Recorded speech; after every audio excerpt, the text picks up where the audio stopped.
Hello, this is Arjun Krasnikoff again, and this is part 3 of Delzhi in 44 letters.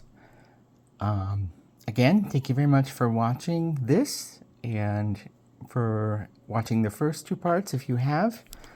If not, I recommend it. I do think that these will all be able to be standalone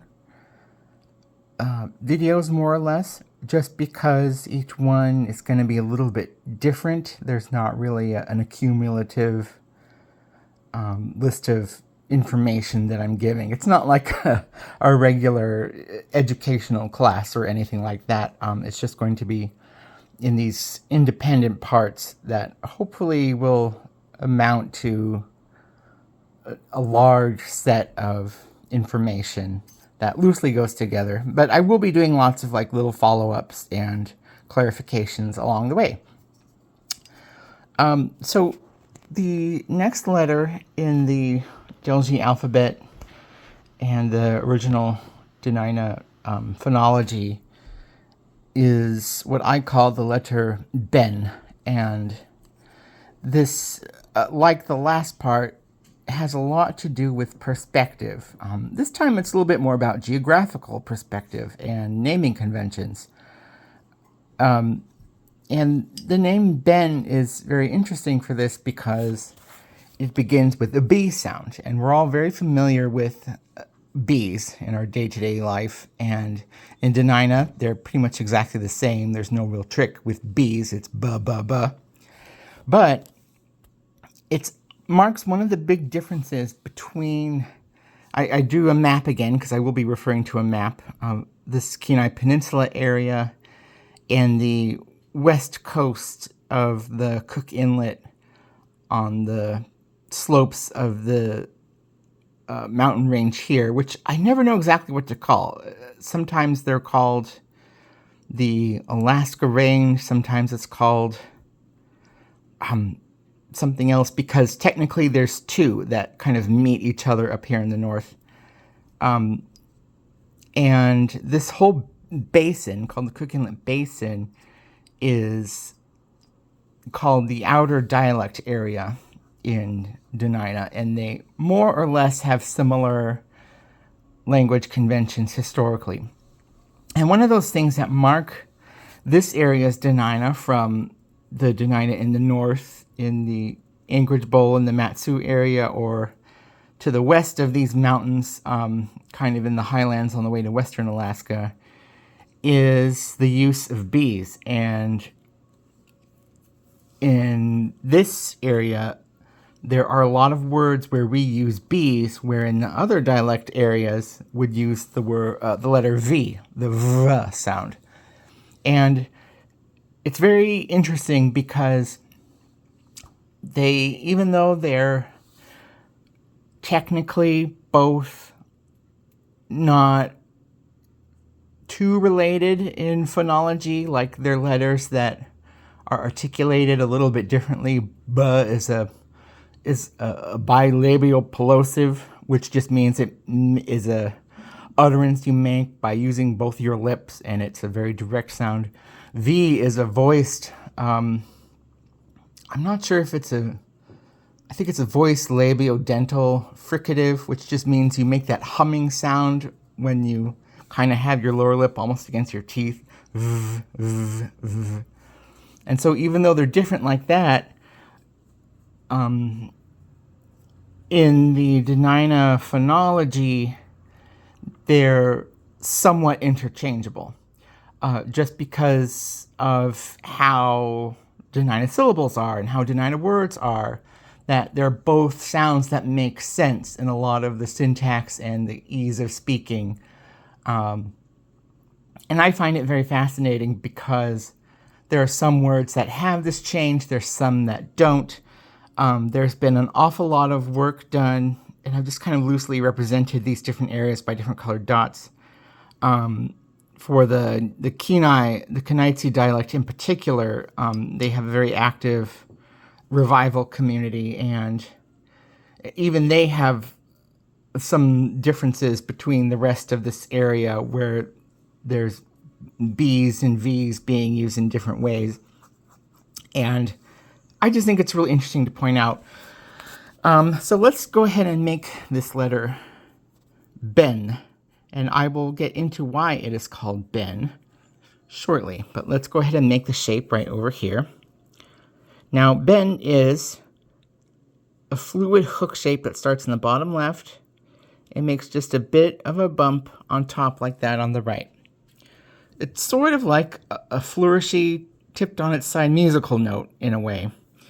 And the lowercase version that I use is just the same direction of that hook, but just doing that really quickly like that without adding any extra bump or I guess tail or cap on top. Now, as I mentioned at the top of this video, this letter has to do with geographical naming and perspective. And this represents the word Bentugej, which is the first part of the name of Mount Redoubt, which is its modern name. And it's located roughly around this area here on the western Kenai Peninsula. And this mountain range is very scenic. And so this very tourism-heavy area here along this part of the peninsula where people live, because aside from the Tayonek Nation, this area is more or less uninhabited now. It makes for wonderful photography and these beautiful mountains, which mostly are also volcanic, are scenic and important in history, symbology, everything you can name. And so the name for the modern Mount Redoubt traditionally is this big long thing here in outer inlet naming. It's Bentugej K'enuyahi, which means the being or the person that has a notched forehead. And that comes from, depending on where you see it from, it has this kind of caldera shape that is lopsided, because Mount Redoubt, if you are not familiar with this area and its recent history news, is very active, and it has erupted frequently in it, and its eruption zone is very big, and I have experienced 2 major eruptions that has kind of dropped a cloak of ash everywhere down here on the peninsula, a couple hundred miles away. And it's also the tallest, technically the tallest peak in our territory, because our own territory of Nichił or Ninilchik includes some of the territories of tribes and communities that no longer exist. And this is kind of how modern tribes are all arranged, through either recognized borders by the U.S. government or agreements with each other. Some communities are still unrecognized, and so there's a very complicated political sphere about what goes into this, but more or less, these communities, which people like my grandfather used to have a lot of stories of how they were connected, they don't exist anymore, but their history and legacy is kind of folded into the existing people of the area.